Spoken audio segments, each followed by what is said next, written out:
پہلا شعر ہے کہ مہرباں ہو کہ بلا لو مجھے چاہو جس وقت، میں گیا وقت نہیں ہوں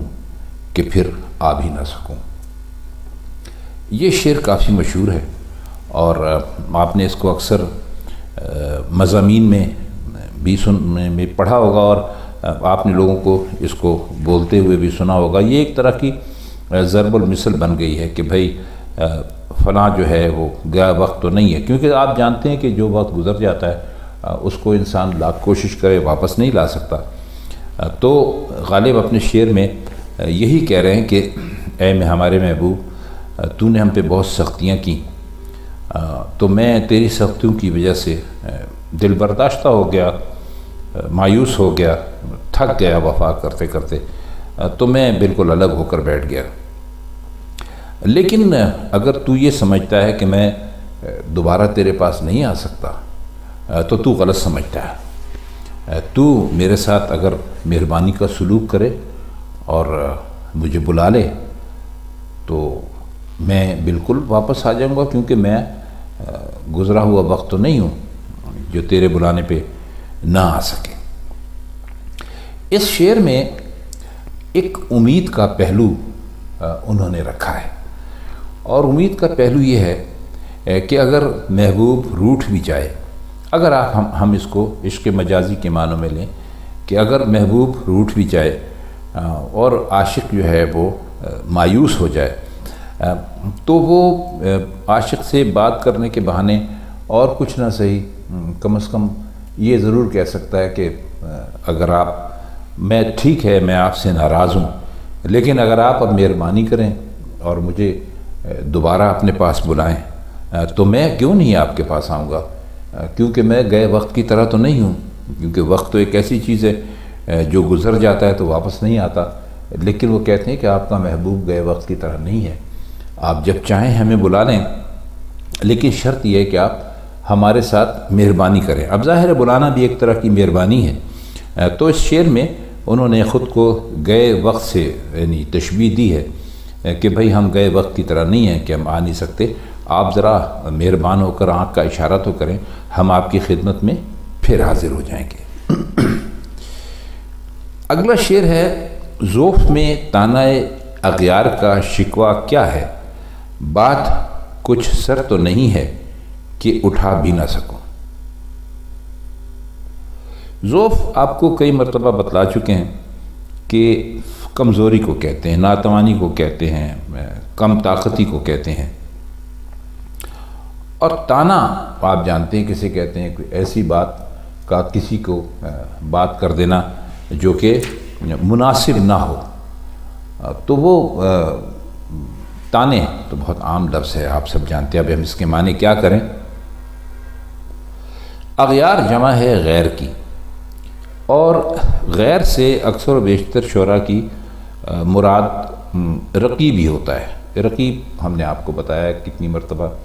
کہ اگر ایک کوئی معشوق ہو اور اس کے دو عاشق ہوں تو وہ دونوں ایک دوسرے کو رقیب سمجھتے ہیں، اور شکوہ کہتے ہیں شکایت کرنے کو، کسی بات کا گلہ کرنے کو۔ اور اس میں ایک مزے کی بات ہے کہ جو اب شاید استعمال کرنا لوگوں نے چھوڑ دی ہے کہ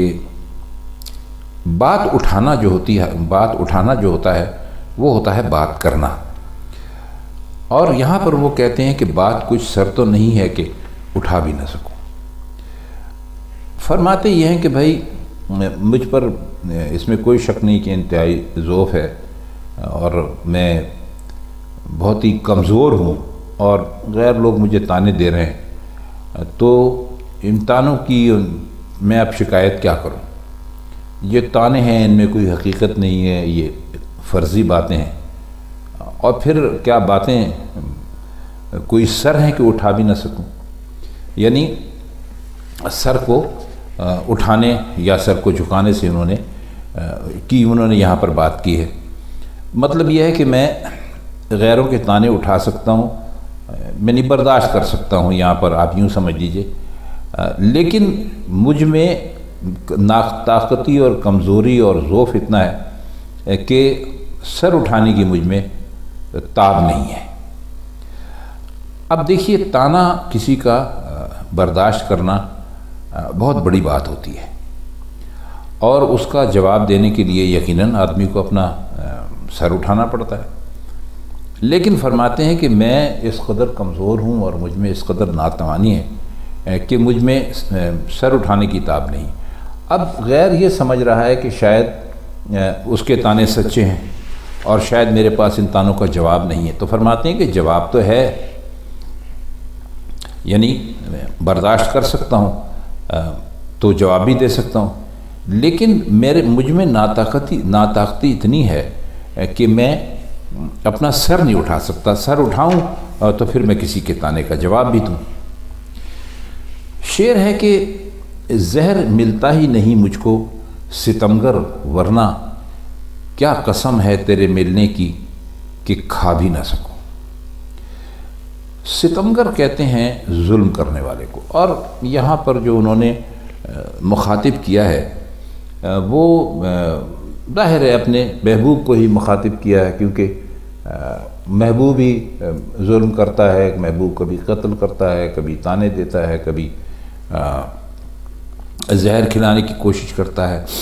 کبھی شک یہ ہوتا ہے کہ آپ نے شعر ان کا بہت مشہور ہے، ساقی نے کچھ ملا نہ دیا ہو شراب میں، تو کبھی ان کو یہ شک ہوتا ہے کہ بھئی جو ساقی ہے اس نے کوئی شراب کے اندر کچھ ملا تو نہیں دیا۔ وہ شعر آپ کو یاد ہوگا جس کا یہ دوسرا مصرع ہے کہ بھئی ہم تک تو کبھی یہ جو جام کا دور ہے یا جام ہے ہم تک کبھی آتے نہیں تھا، آج ہمیں بڑی حیرت ہے کہ ہم تک یہ جام پہنچ گیا ہے، تو ہمیں یہ بھی شبہ ہے کہ ہو نہ ہو ہمیں مارنے کی کوئی سازش کی ہے، اس میں کچھ ملا ہوا ہے وغیرہ۔ تو کہتے یہ ہیں کہ ملنے کی قسم کھا لینا جو ہے وہ ہے ملنے سے انکار کر دینا۔ آپ نے کئی مرتبہ سنا ہوگا کہ بھئی فلاں نے تو جھوٹ بولنے کی سچ بولنے کی قسم کھا رکھی ہے، مطلب وہ جب بولے گا جھوٹ ہی بولے گا۔ تو یہاں پر جو ہے ملنے کی قسم کھا لینا، اس کا مطلب ہم یوں لیں گے کہ ملنے سے انکار کر دینا۔ اس شعر کی بہت اچھی شرح خواجہ الطاف حسین حالی نے کی ہے، وہ بھی ہم آپ کی خدمت میں پیش کر دیتے ہیں پہلے، کہ جب کہا جاتا ہے کہ فلاں کو فلاں کام کرنے سے قسم ہے، تو اس کے یہی معنی ہوتے ہیں کہ بھئی اس کو اس کام کے کرنے سے انکار ہے۔ تو عاشق جو ہے معشوق کے ملنے کی قسم کیوں کر کھا سکتا ہے؟ کہتا ہے کہ زہر کچھ تیرے ملنے کی قسم نہیں ہے، یہ قسم نہیں ہے کہ اس کو کھا نہ سکوں، چونکہ ملتا نہیں اس لیے کھا نہیں سکتا۔ تو کہتے ہیں کہ بھئی تو بڑا ظالم ہے، ظالم، مجھے زہر ملتا ہی کہاں ہے، ورنہ کیا وہ تیرے ملنے کی قسم ہے جو کھا بھی نہ سکوں۔ مطلب یہ ہے کہ محبوب سے کبھی نہ ملنے کی قسم، کبھی نہ ملنے کا ارادہ کر چکے ہیں، اور کہتے ہیں کہ زہر تو ایسا نہیں ہے کہ جس سے میں انکار کروں، تو مسئلہ یہ ہے کہ مجھے زہر مل نہیں رہا ہے، ورنہ وہ قسم تھوڑی ہے، ہمارا وہ ارادہ تھوڑی ہے کہ ہم تجھ سے کبھی نہیں ملیں گے، وہ تو جب ہمیں ملے گا ہم اس کو کھا لیں گے۔ اب ان تینوں شعروں میں کام انہوں نے ایسے بیان کیے ہیں جن کے دو معنی ہو سکتے ہیں، ایک حقیقی ہو سکتا ہے اور دوسرا مجازی ہو سکتا ہے۔ یعنی ایک تو آپ دیکھیں اس کو لغت کے اعتبار سے، اور دوسرا محاورے کے اعتبار سے۔ مثلا آنا وقت کا بھی ہو سکتا ہے، اور اپنا بھی، اور اٹھانا بات کا بھی ہو سکتا ہے، اور سر کا بھی، اور کھانا زہر کا بھی ہو سکتا ہے، اور محبوب سے ملنے کی قسم کا بھی۔ تو اس قسم کے جو اشعار ہیں وہ جو اساتذہ ہیں اردو شاعری کے، ان کے دیوانوں میں بہت کم ملتے ہیں۔ یہ غالب کا ہی خاصہ ہے کہ وہ دیکھیے ایک غزل چل رہی ہے اور اس کے 3 اشعار ہیں، اور تینوں اشعار میں انہوں نے لغوی معنی بھی بیان کیے ہیں اور انہوں نے اس کے محاوراتی معنی بھی استعمال کیے ہیں۔ تو اس لحاظ سے غالب یقیناً ایک بہت بڑے شاعر تھے، اور ہمیں کوشش کرنی چاہیے کہ ہم غالب کو سمجھیں۔ ہمارے بعض دوست یہاں پر ہم سے کہہ رہے ہیں کہ یہ بہت مشکل کام ہے، اور غالب کو سمجھنا اور غالب پر بات کرنا، تو ہم سمجھتے ہیں کہ اگر ہر دور میں لوگ غالب کا مطلب بھی کرتے رہے، غالب کی شرح بھی لکھتے رہے، غالب پر لیکچر بھی دیتے رہے، تو اگر ہر کوئی یہ سمجھ کر اپنے ہاتھ پیر سمیٹ کر بیٹھ جائے کہ بھئی غالب تو بہت مشکل شاعر ہے، ان کی ہم کیسے شرح کریں، تو پھر غالب کو سمجھنے کی خواہش رکھنے والے کہاں جائیں گے؟ تو جس کو جتنا کچھ آتا ہے وہ اپنا حصہ اپنے اپنے وقت کے مطابق ڈال کر چلا جاتا ہے۔ ہمیں غالب کے بارے میں جو بھی تھوڑی بہت شدھ بودھ ہے، ہم نے جو اپنے اساتذہ سے پڑھا ہے، ہم نے جو کتابوں میں پڑھا ہے، جو ہم نے غالب کی جو شرح ہیں ان کو دیکھا ہے، ان کا مطالعہ کیا ہے، تو اس میں ہمیں اچھا لگتا ہے کہ جو کچھ تھوڑا بہت ہماری سمجھ میں آیا وہ ہم اپنے یہاں یوٹیوب کے دوستوں تک پہنچا دیں۔ تو خواتین حضرات، یہ تھی غالب کی ایک مختصر سی غزل، اس کے مشکل الفاظ کے معنی اور کچھ لفظوں کا مطلب جو ہم نے کرنے کی کوشش کی۔ ہمیں ایک دوست نے کہا کہ آپ یہ کیوں کہتے ہیں کہ ہم نے مطلب کرنے کی کوشش کی، تو آپ تو مطلب کر لیتے ہیں اس کا بالکل، تو یہ کوشش کرنا آپ کیوں کہتے ہیں؟ تو عزیزم، آپ سے یہ ضرور عرض کریں گے کہ غالب جو تھے وہ بہت بڑے شاعر تھے۔ اس وقت کے سارے اساتذہ، میر بہت بڑے شاعر تھے، شیفتہ بہت بڑے شاعر تھے، ناسخ بہت بڑے شاعر تھے، آپ نام لیتے چلے جائیے تو بڑے بڑے شعراء گزرے ہیں، اور وہ جو کچھ کہتے تھے ان کا ہم پوری طرح مطلب ادا کرنے سے خود کو قاصر پاتے ہیں، یعنی ہم معذور سمجھتے ہیں، ہم